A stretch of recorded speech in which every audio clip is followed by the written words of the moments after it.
Okay, this video is a lesson on proportion, and when two quantities are in proportion to one another, the ratio of corresponding parts are equal. Okay, so the type of question you might get is, if it takes me 5 hours to paint a fence 12 meters long, how long will it take to paint a fence 24 meters long? Okay, so a good way to do these is to set up a rectangle, and we're looking at hours and meters. So we set it up with hours and meters, fence length in meters, and we know from the question that it takes 5 hours to paint a fence 12 meters long. How long will it take to paint a fence 24 meters long? So we put our 24 meters in the same column. So we set up a table with the ratios in the same order on both sides. So fence length is on this on the same side, and we put X for what we need to find out. So having done that, we can write our equation. Now the beauty of it doing this way is that it works for both direct and indirect proportion. Okay, so we write the equation with X equals, so here's our table, and whatever is above the X is going to equal that. X equals 5 times.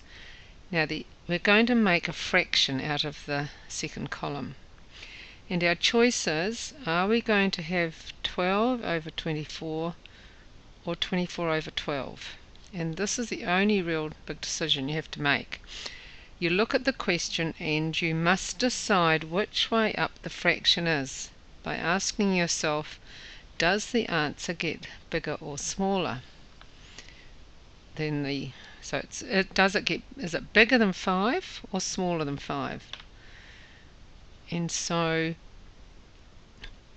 we're painting a longer fence, so the answer is going to be more than 5, and so we need to move that down. We need to have the fraction that makes 5 bigger. Now if you know anything about fractions, 12 over 24 is a half. So 5 times a half is like dividing 5 by 2, and it makes it smaller. 24 over 12 is the same as 2. Now that's the fraction that is going to make 5 bigger.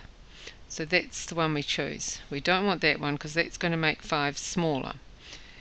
And so the answer is 5 times 24 over 12, which is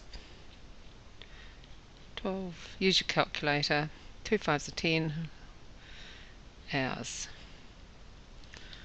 Okay, so it's a direct proportion question, and we get the answer of 12 hours. Okay, try these ones. There is a ratio of swimmers to runners of 5 to 8. If there are 16 runners, how many swimmers are there? So we set up our ratio rectangle, and we've got swimmers to runners in the ratio of 5 to 8, so we put that into the table. If there are 16 runners, so that goes on the runners side, and we have to find out how many swimmers there are. Okay, so we put X equals 5. We can do that without even thinking. It's 5 again. And we have to make a fraction out of those two, and your only decision is it times 8 over 16, which would make 5 smaller, or 16 over 8, which would make 5 bigger. Now let's see, is it going to be bigger than 5?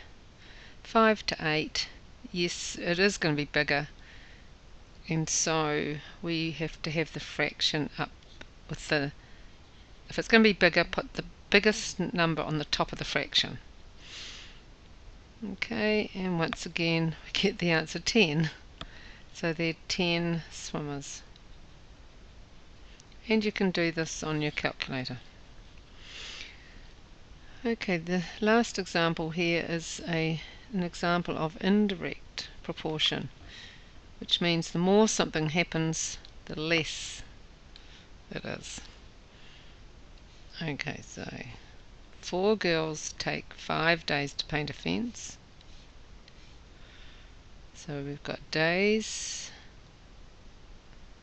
I'll put girls there. Girls and days. 4 girls take 5 days to paint a fence. How long does it take 10 girls? And there's our x. Okay, 5 seems to come up all the time. X equals 5 times.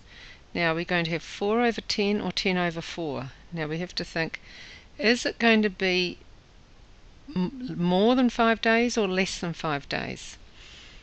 Now we've got more girls. So if you have more girls painting, you're going to take less time. So we have to have this fraction so we have the small number on the top, big number on the bottom. And we get the answer of 2 days. Okay, there's some questions to practice in the booklet.